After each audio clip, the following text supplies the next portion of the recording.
And welcome, Hoosier Nation, to our 49th episode of the Hoosier Sound, where our show has one main goal to give you our perspective of IU sports from the point of view as a student or a young adult. In addition, we will also give our view on hot takes from around the world of sports. I am your host for this evening, Noah Freeman, and I am all alone on this week's episode as Matt has marching band camp. Normally, we'll be going live every Tuesday evening at 8:30 p.m., but if you miss us live, you can subscribe to various networks so you can listen on your own time. Check out our Twitter and Facebook at The Hoosier Sound and subscribe. All of our information is in our website, thehoosiersound.com. All right, Hoosier Nation, it is time for some sports talk. Normally, we will have Matt's memorable monologue, but instead of Matt's memorable monologue, I'll start off by giving a few of IU sport updates from the past week because there has been quite a few in the world of IU athletics as school is starting to kick back off in just a couple weeks. IU soccer, they have started back up.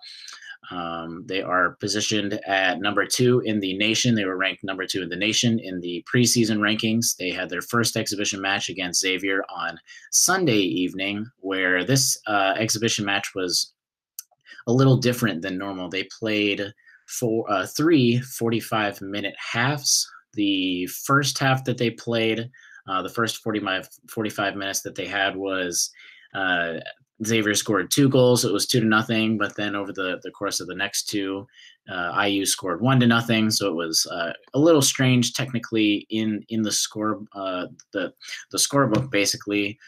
On paper, it will go down as Xavier winning 2-1, but obviously this is a exhibition match, and a lot of the starters were actually really young players. Most of them were freshmen and sophomores, so take what you will with who was starting, who was playing kind of like preseason in the NFL. Not a lot of it is necessarily what you'll see, especially when a lot of the games start.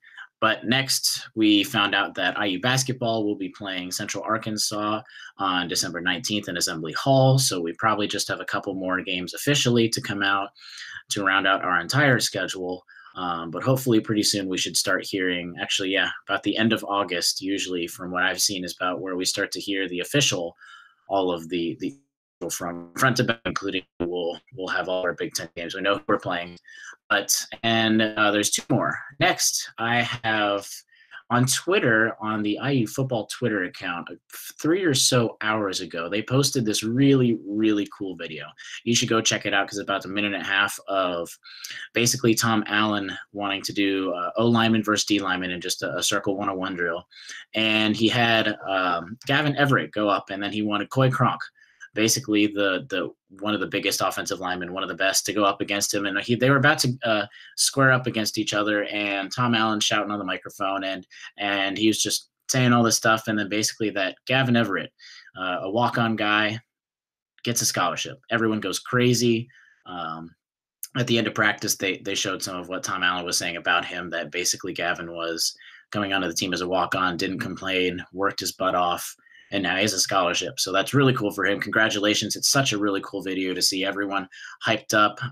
That's basically what the end of practice was. You get to see kind of, no one knew about this, so you get to see how hyped everyone was at the end of practice. Then you get to see even more when everyone rushed to Gavin that he got a scholarship and how happy everyone was. And that's just really cool to see for the football program. So congratulations to everyone, but especially Gavin. Lastly, for our IU, this is not necessarily an IU sports related topic, but this is something that should be mentioned, and I'm just going to touch base on it for one reason alone, which ties the IU spot into it. But this is going to affect Indiana football going into this season. Obviously, many of you have probably heard of the Maryland situation that occurred last Friday, where at least basically all of the other ESPN came out with an article that kind of resurfaced a lot of stuff. So many of you probably heard about it. Very tragic, to say at least. Not going to get into too much of the details or talk about it too much, but to say the least, this could be an issue for Maryland football this season with the amount of staff that was just had to be placed on leave over the last few days. Maryland was supposed to take a step forward really this year on the field and potentially be ahead of Indiana. at least all the Big Ten preseason rankings that don't mean much, but they at least had Maryland a lot of times ahead of Indiana until a lot of this happened, and they've kind of scooted back behind them. But the reason I want to bring this up was not much of the issue itself, the horrible issue, but because Maryland named the interim head coach, and he's actually an old IU coordinator, Matt Canada. So he's actually been at IU for a while. From 94 to 96, he was a graduate assistant. Then he was the QB's coach at Indiana from 2004 to 2006. And then right away was after the 06 season, he was named as the offensive coordinator as well as the QB coach from 2007 to 2010. So he was there at IU as the QB, then the offensive coordinator from 04 to 10. After that, he kind of jumped around as the offensive coordinator and QB coach since then, not necessarily sure why specifically, because except for a stint against NC State, it was literally a new school every year. But some of those schools included years at Wisconsin, where he helped Wisconsin win a Big Ten championship game. And the others included Pitt, NC State, like I said, LSU, then Maryland. He was at Maryland, the offensive coordinator last year, and is now the interim coach. So obviously we wish him all the best in the world, especially during this terrible circumstance. So he's not going to have much to work with, but who knows? Maybe the players will rally more around him and maybe they can find some other staff, but we wish him all the best, at least as long as we have a victory against Maryland and we have a better standings compared to them at the end of the year. We wish them all the best, especially Matt Canada for IU. And maybe, who knows, maybe this could piggyback him in getting to some head coach job at a lower school down the road. But let's get into the topics for today's episode. So I want to talk about a couple things. First, I'm going to talk about the NCAA rule changes, because the day after our episode obviously occurred last week, all these new rule changes came out, and I'm not going to go dive too much into what they could mean, because a lot of it won't even necessarily come into place for a couple years. But I'm going to talk a little bit about the NCAA rules, and I'm also going to go into a little more of the minute details that a lot of people might have glossed over, because some of these rules change drastically with a lot of these different if you look into the small details. And then lastly, I'm going to talk about a recruiting update since our July period happened. There's some people that have signed in other schools, some players that have changed, just a bunch of different circumstances that just to give you just an overlook of what's happened recently and just where some of these recruits stand. But let's get into some of the NCAA rule changes. I'm not going to get into all of them, or at least very specifics with them, just because there's so much, and it would take multiple episodes. I've seen some of the professional hosts on shows that will talk about these for hours, just because there's so much of them, so much to dive into, but I'm just going to gloss over them. Anyway, first rule that I'm going to mention, just the quote unquote elite high school players can now be represented by an agent, as well as collegiate players. So basically saying that players in high school and college can now have an agent, but there's a bunch of stipulations with this. It still has to be approved by the NBA. They are basically saying a lot of these elite players are chosen by USA Basketball. So whoever is chosen to be the USA Basketball team, that's how they are, at least right now, saying that they're picking these elite players in high school so that they can have an agent. But obviously, as everyone's heard, because people have talked about this a lot, USA Basketball is caught off guard. But with these stipulations, won't take into effect, at least at the earliest, around 2021, from what most people have been saying, just because the NBA still has to approve this, and the one and done rule really goes up to the NBA, and it's going to affect all of them. But agents can, however, this is a huge part of this. Agents can, however, pay for meals and transportation and stuff like that when talking to recruits. So a little bit of clarification with some of this. Students cannot miss class for any of this, so they still have to make sure that it's on their own time, not outside of stuff. And they also have to have these meetings around where they live. as well as, so like basically they have to pay for everything around where they live, unless they're meeting a pro team from what I have gathered. So some of this is confusing because I was looking, oh, they can only pay for a lot of these meals around where they live and around their high school. But then they were saying that they can go to these pro teams and pay for hotels and transportation and all this stuff. So it's a little confusing, but I think that's at least a positive step in the right direction. Now, I'm going to get to what a lot of these means because I know most people do not think that these are great rules at all, but I'm just going to get through it, say my stuff, and then we'll move on. But next one, players can return to college after going undrafted. Great rule, at least as when you look at it right away. But obviously, again, there's another stipulation that some people might have looked over. So this really only applies to the players that are invited to participate and do participate in the NBA Combine. Those who aren't, it really doesn't apply to them. So where Rojo basically didn't get invited to the Combine, if he were to have another year of eligibility, he would not. If he went to go to the NBA and go to the draft, he would not have been able to come back. So it really only applies to the people that are invited to the Combine and then participate. And then when you think about it, really the majority of these players who are invited to the Combine, invited is the key word, the majority of them get undrafted, or the majority of them get drafted anyway. So really it's affecting almost no one, but it really is a step in the right direction. And it does help a few players because, for example, past year, Duke's Trayvon Duval, he was a big, highly touted prospect, got invited to the Combine. Obviously, he wasn't drafted. He's now playing in the D League, which is a great spot, but he could want to come back to college. He could be under the new rules. He could have been able to come back and play and further develop under Coach K for his sophomore season. Obviously, that's not going to take an effect till after him, but he would have been able to have the choice to come back and play for Duke, or go to the D League. It's up to him. But you also have to notify the school if you're not drafted and you're invited to the Combine. You have to notify the school returning a week after the draft takes place. So that Thursday, or it was either a week or that Monday, I don't remember. But got to notify them pretty quickly if you're coming back. So also, obviously, the schools can think about recruiting and scholarships and everything. If you return to school, this is another cool part. The school still has to pay for books and tuition for the players, I think up to about 10 years or so after to complete the degree.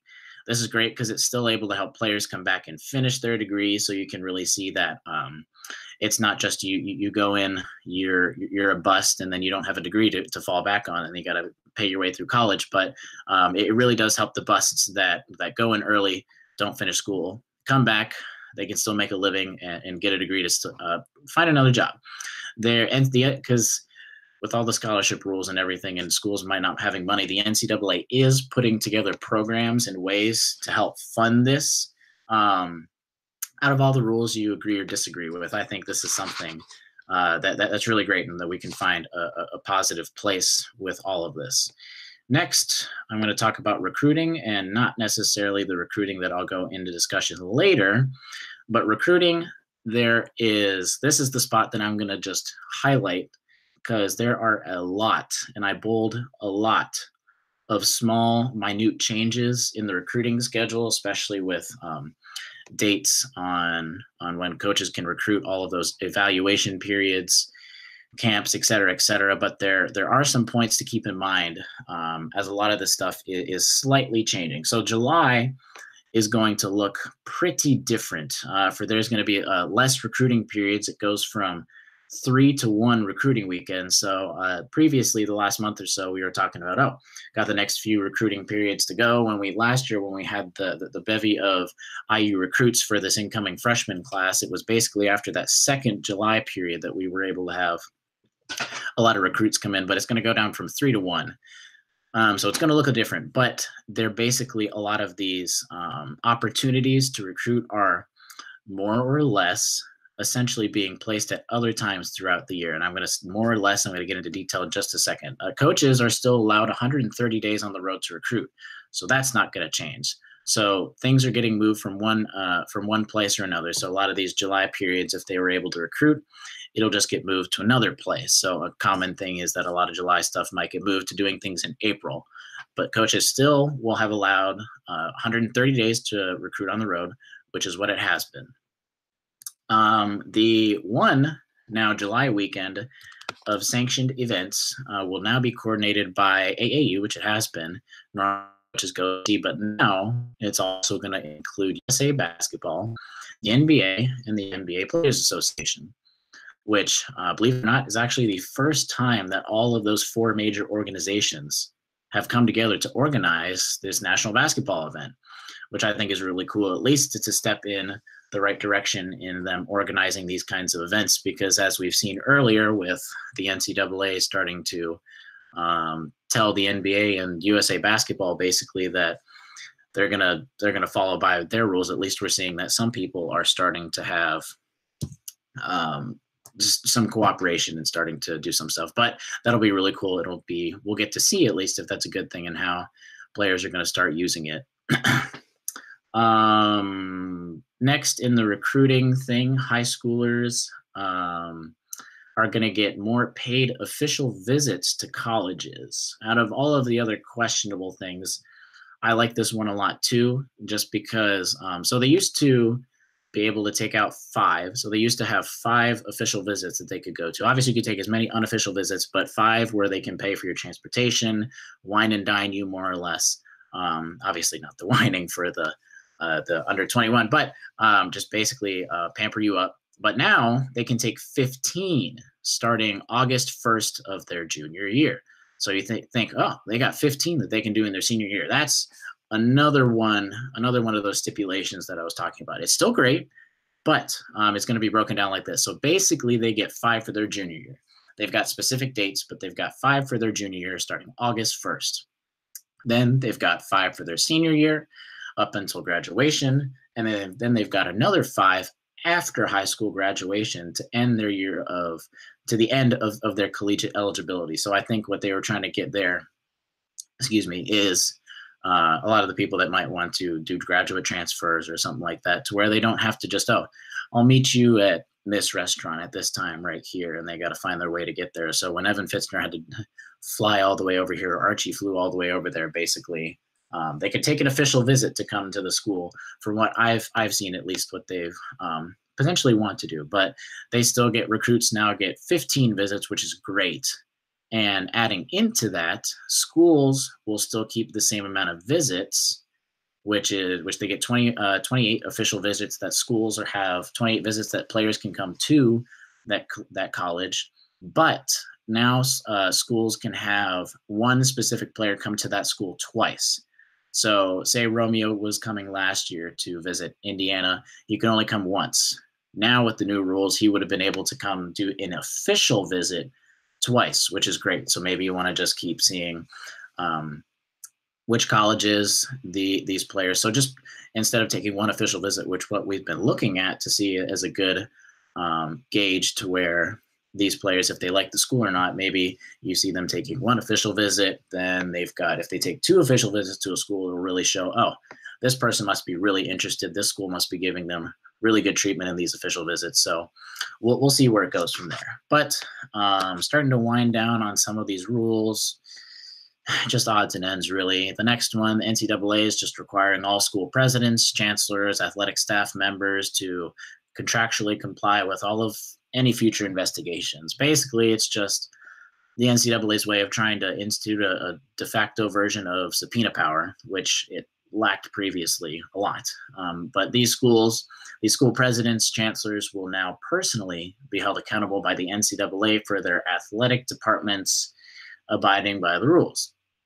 Of course, this is a reaction, the keyword reaction, to the FBI probes, but at least they're doing something here. All of these rules are a reaction, but at least in my opinion, I think they're at least doing something. Sure, there are a lot of big question marks about these rule changes, but I think they should at least be viewed as a step in the right direction. Most of these are a PR stunt. I agree. A lot of these are just saying, oh, the FBI probes coming out with paying players. So obviously they had to put some sort of new rule change to pay players. They probably doesn't mean very much because you got to go through a lot of cuts and turns. It's not even going to take into effect for a few years, but at least they put it on the table. I don't think they would put it completely on the table without being able to change something, because I don't think they'd be able to backtrack that, or they look even more stupid than they usually do. But I think all of these should be viewed as a step in the right direction, whether or not these are 100% set in stone. It's going somewhere. They put a lot on the table that they didn't necessarily have to do. And a lot of these issues are also not ones that can be solved overnight. So at least they started talking about each issue. They could have just done nothing with all this, as the NCAA will do sometimes, but they're starting to make an effort, even again, if it's really just a PR stunt. At least they put it out there in writing.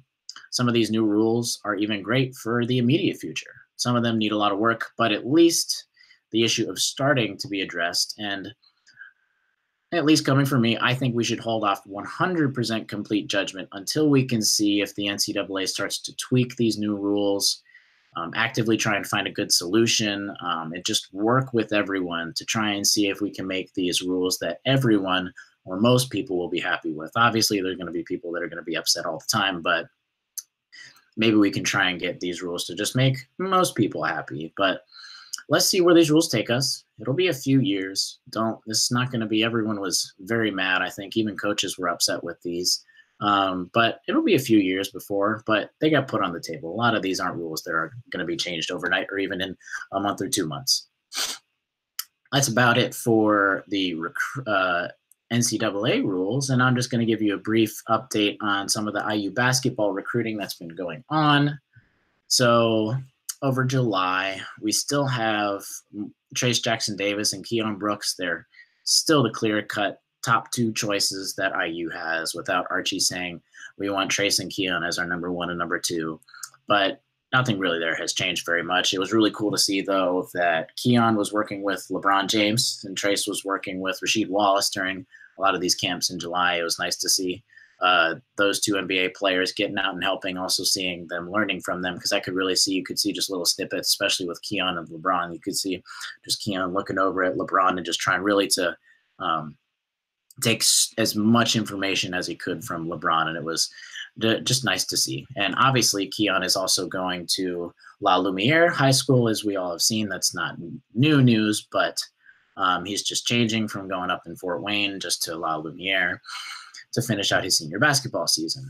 Guards, which is almost obviously one of the biggest, not concerns, but the biggest question marks that we all want to be addressed, obviously, is guards going forward. But James Bouknight from the McDuffie School in Massachusetts, he's a guard that is now ranked in the high 80s and early 90s in a few top 100 boards. He announced why this is relevant. He announced his top 5 schools. Indiana is on the list. The others that were on the list include UConn, Miami, Florida, and Virginia Tech and VCU. So not Miami and Ohio, the U. He scheduled, this is some of the bigger parts, he scheduled 2 visits to Virginia Tech in late August and Miami in early September, 3 visits, sorry. Miami in early September and UConn in mid-September. So he's still considering Indiana, and we'll probably have to see how the other visits go, I'm assuming, from how he's scheduled it. See how the other visits go to see, oh, maybe I don't like these schools as much as I thought, so maybe I'll go to Indiana because I have more official visits. Remember, these guys still have 5 at the moment. You might make a case of him being more interested in other programs if they kind of go down, but we'll see if he wants to schedule visits to IU. Hopefully, he's just trying to work out a date for Indiana. But if someone doesn't really want to take an official visit, the odds are not the greatest, because if you don't even want to visit the school, why would you necessarily want to go to that school, especially if you're taking official visits everywhere else?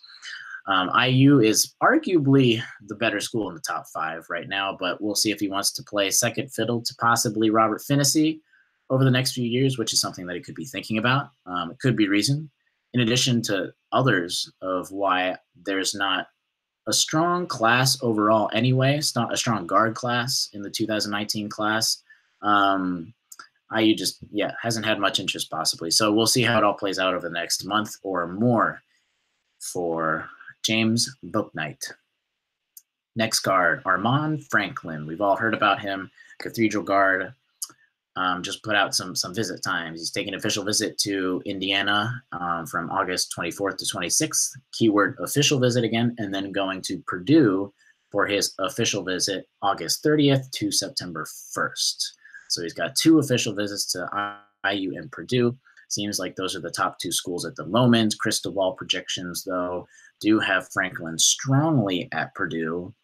But if he does have a visit scheduled for Indiana, unlike Xavier, which is his other top 3 school, at least IU is still in the mix for these for this not great 2019 guard class.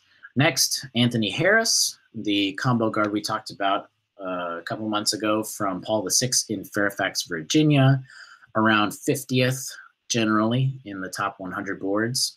He's taking visits to Virginia Tech, Miami, Florida, and Wake Forest in September. He's also finalizing a visit to UConn. So UConn is in there. It's not official, but he is going to take those 4 official visits officially.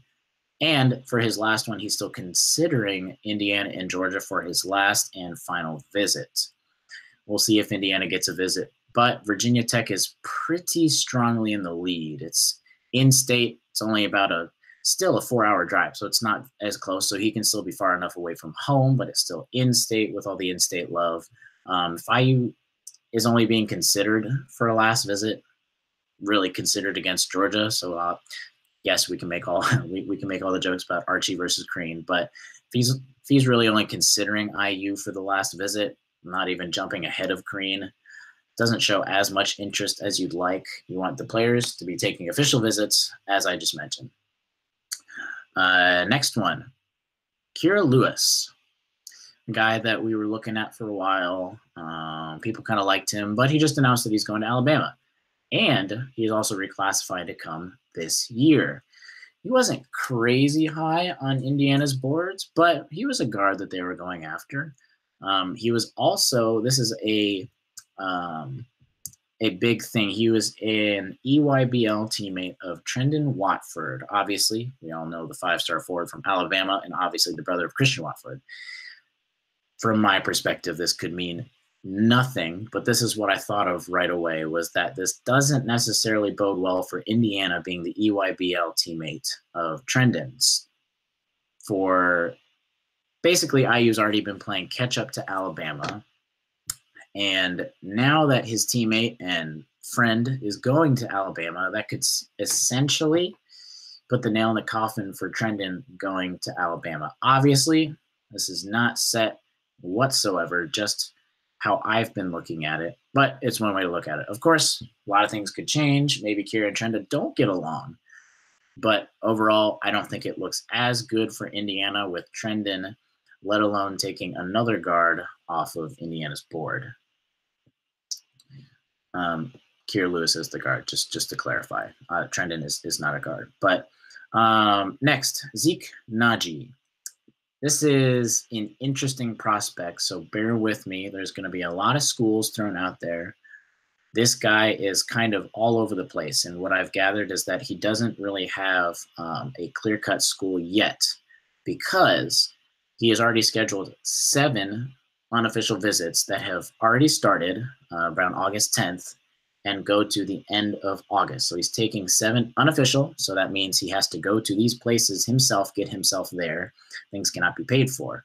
These visits include Creighton, Kansas, Notre Dame, Ohio State, Purdue, Illinois, and the Indiana visit is on August 26th. All of these visits are only one day, literally one day, and will likely be a short day because most of them, being unofficial visits, the family's got to drive themselves, and they're also going in consecutive days. So Zeke will go to Ohio State on the 25th, the day before Indiana, and then he'll go to Indiana on the 26th, and then Purdue on the 27th. So literally, and then I think Illinois is after that or something. But he's literally going day to day to day, so he's got to drive in addition to each day, do the visit, go to the next place, et cetera, et cetera. He's also working on visits to unofficial, at least as of what people have been hearing, unofficial visits to UCLA, Baylor, Oklahoma, Georgetown, and Kansas, with an in-home visit from Arizona in mid-September. The in-home visit is scheduled from Arizona. Official visits are not out yet, but the schools I just listed could likely, this is one way of looking at it, just be targets just for the fact that they are really far away from Minnesota, which is where he's from. You get the free travel for the official visits. So I don't think personally, if he takes official visits to those schools, don't read into it that much if IU is not. From what I've seen, a guy that's interested in so many of these schools that he's using those visits literally for just time and money so that he can just get to these schools quicker, cheaper, and just get it over with, basically. Obviously, you can speculate some of these official ones, but in that case, at least, I don't think that's a big of a deal. If he doesn't schedule IU and all of the Midwest schools are in there, then we can do something different. But if IU really wants to go to IU, it won't be a question due to the nature of the official visit. Next, there's also him talking of wanting to narrow things down in September before scheduling those official visits. So let's wait on judgment until he does that, or he lists them before taking the time and money to travel to all these other schools. From there, there's been talk of him giving a fall commitment after scheduling those official visits and signing in November. So things are moving really, really fast for Zeke, for he's doing unofficial visits in August, official, unofficial, possibly visits in September, fall commitment, given wherever that's going to take, possibly a signing in November. So these are moving really quick for Zeke, especially when he's taking 7 visits in the month of August, especially when he also has school. But they're moving fast. He'll be someone to watch out for since he's just going to be very busy in the next couple of months. Again, a lot of this stuff, just people saying, oh, he could have a fall commitment signing in November. It's up to him. He could do it earlier, do it later, do it on that time. Just keep an eye out. Lastly, we've got Caden Shedrick. He's a new offer that is a 6'10 forward from the class of 2019. From what I've seen, he's basically been or the breakout star of the July camps. And just from all of these evaluation periods and camps, he has added more than 20 scholarship offers since then. Basically, everyone wants this guy now, and Indiana is one of those people putting their name in. He plays for Holy Springs in North Carolina and is now, after all those camps, made his way into the top 100. Trace and Keon are still the main targets, but it seems like they have found a solid plan B for these forwards. Caden being a forward again. Sorry, the guards were right before that, but a plan B for the forwards if some of these other guys don't plan out for like we want. So say Trace and Keon don't necessarily work out. They are getting someone like Caden on the list and on the radar to be a plan B. I don't like a backup plan, but maybe a plan B if some of these guys go elsewhere. But that about wraps it up, folks, for our 49th episode of the Hoosier Sound. Thank you all so much for joining us. Stay tuned through updates on Twitter at the Hoosier Sound, Facebook, subscribe to us on YouTube, and visit our website, thehoosiersound.com, to find our information regarding our podcast. As always, send us your questions as the audience, so be sure to comment, chat, or send us a message at contact@thehoosiersound.com on what questions you have, and we'll get them on our next episode. Lastly, if you enjoy our show, leave us a review, tell a friend, share our links. It really, really helps so that we can grow this podcast. But as always, thank you for listening, Hoosier Nation, and we'll see you next time.